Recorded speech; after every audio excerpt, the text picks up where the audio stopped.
Honorable Chairman, sir, I rise to apprise this august House of recent developments in West Asia that are a cause of deep concern to all of us. As honorable members are aware, this round of conflict started on 28th February 2026. It has witnessed not only fighting between Israel and the United States on one side and Iran on the other, but also attacks on a number of Gulf states. There have been numerous casualties, including at the leadership level in Iran, as well as destruction of infrastructure in the region. At the very outset, government had issued a statement on 28th February expressing its deep concern and urging all sides to exercise restraint, avoid escalation, and prioritize the safety of civilians. We believe, and we continue to believe, that dialogue and diplomacy should be pursued to de-escalate tensions and address underlying issues. It is also imperative that the sovereignty and territorial integrity of all states in the region be respected.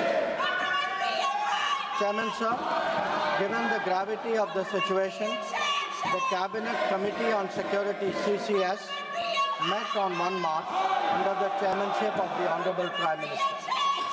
It was briefed on the airstrikes in Iran and the subsequent attacks in several Gulf countries. The CCS was concerned over the safety and security of the Indian community in the region. It also focused on the implications for regional security and for economic and commercial activities. The committee was apprised of difficulties faced by Indian travelers transiting the region and by students appearing for scheduled examinations in this country. It directed all concerned ministries and departments to take appropriate measures to respond to these problems. Honorable Prime Minister continues to closely monitor emerging developments, and relevant ministries are coordinating to ensure effective responses. Chairman, sir, the conflict has continued to intensify and the security situation in the region has deteriorated significantly.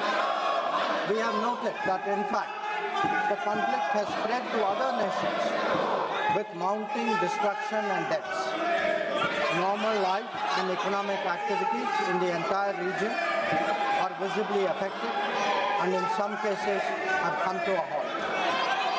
We therefore reiterated our call on 3 March for dialogue and diplomacy and spoke up for an early end to the conflict. I am confident, sir, that the entire House joins me in expressing our sorrow at the loss of life. Honorable Chairman, sir, while any development that negatively impacts peace and security in the world is deeply troubling, this ongoing conflict is an issue of particular concern for India. We are a neighboring region and understandably have obvious stakes in West Asia remaining stable and peaceful. There are almost 1 crore Indian citizens who live and work in the Gulf nations. In Iran too, there are a few thousand Indians who are there for study and employment. The region is key to our energy security and includes many important suppliers of oil and gas. Chairman, sir, the Gulf is also a major trade partner, accounting for US dollars. आप लोगों से आग्रह है कि जो सवाल आप उठा रहे हैं उसी सवाल का जवाब सरकार की तरफ से विदेश मंत्री जी दे रहे हैं।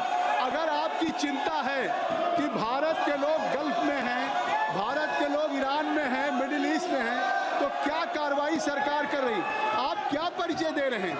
अगर सरकार की तरफ से आपके उस चिंता का स्टेटमेंट आ रहा है, आपके इशूज पे स्टेटमेंट आ रहा है, तो मैं आग्रह करूंगा कि आप लोग सदन को कृपया सुचारू रूप से चलने दें। आप सुनिए माननीय विदेश मंत्री जी, जो आप सवाल को उठाना चाहते हैं, उसका जवाब दे रहे हैं, स्टेटमेंट दे रहे हैं। आप सुनना नहीं चाहते, पहले से प्ले कार्ड लेके आए हैं। ये प्ले कार्ड लेके क्यों आए?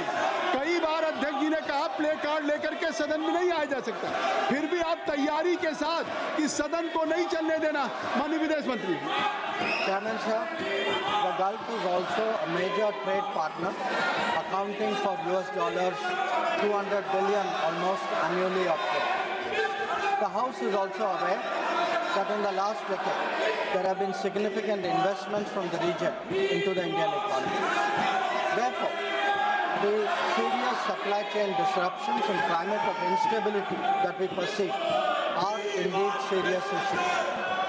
Furthermore, these include attacks on merchant shipping, where Indian nationals often constitute a large proportion of the crews.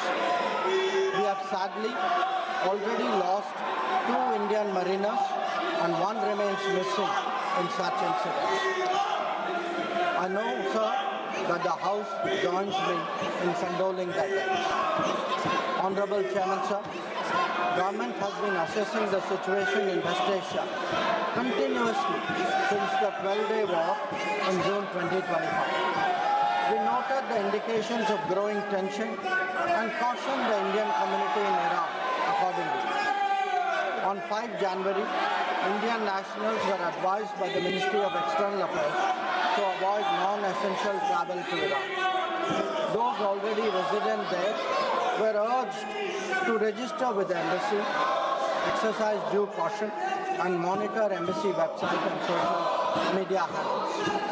A second advisory was issued on 14 January, reiterating the advice to avoid travel in even stronger. The Directorate General of Shipping Mumbai, in parallel, issued its own advisory on 14 January for Indian seafarers, asking them to follow embassy advisories and avoid unnecessary movement or shows. Recruitment and shipping companies were asked not to deploy or send Indian seafarers to Iran. Chairman, sir, reflecting our assessment of the evolving situation, the Indian Embassy in Tehran issued an advisory on 14 February urging Indian nationals, including students, pilgrims, business persons and tourists, to leave Iran by all available means of transport, including commercial flights. They were asked to contact the embassy for any assistance and provided with 24/7 helplines. This was again reiterated in very strong terms through another advisory on 23 February. Some heeded these advisories and have left the country. However, many others have disregarded them and remain in Iran. We are also in touch with fishermen who operate out of Iran. This, sir, was the situation till 28 February 2026. Honorable Chairman, sir, once the conflict commenced, the Indian Embassy has facilitated the relocation of several Indian students in Tehran to places outside Tehran. An advisory update with emergency contact helplines was issued on 3 March. Similarly, facilitation was extended to pilgrims who were there in Iran for their internal movement. Indian nationals who were in Iran for business purposes were assisted to cross over to Armenia and to return home. The embassy in Tehran remains fully operational, I should say, in fact, on the highest alert. They are totally committed to supporting the Indian community in this difficult situation and in assisting Indian nationals who may wish to cross international borders. Where seafarers are concerned, the Directorate General of Shipping, through an order on 2nd March, constituted a quick response team for immediate response, coordination and support functions.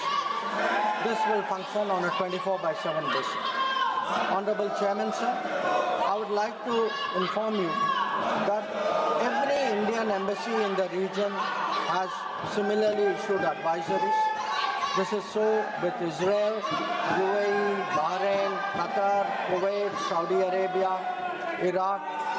Many of them did so on the 28th of February. Israel did it again on the 1st of March. Many of them again in the Gulf did it on the 5th of March. Saudi Saudi Arabia did it on the 8th of March. So this has been a continuous exercise.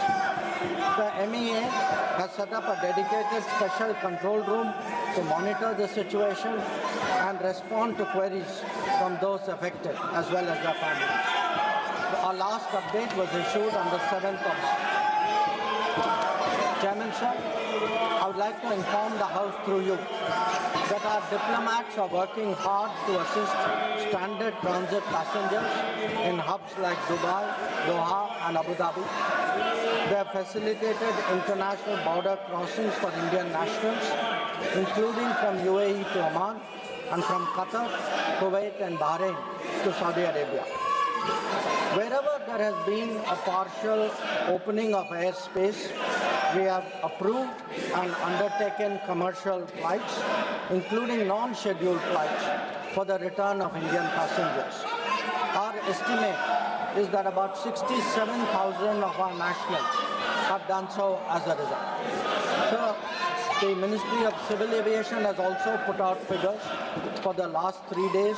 On the 7th of March, there were a total of 51 inbound flights operated by Indian carriers, 49 on the 8th of March, and there are 50 flights planned for the 9th of March. Chairman, sir, throughout this period, government has maintained close contact with relevant countries.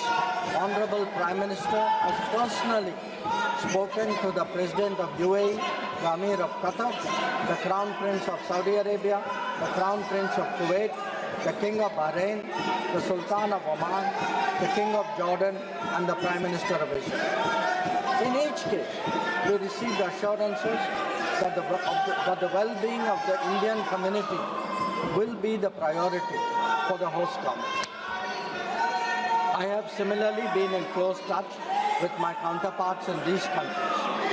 Insofar as the United States is concerned, we have maintained regular contacts through diplomatic channels.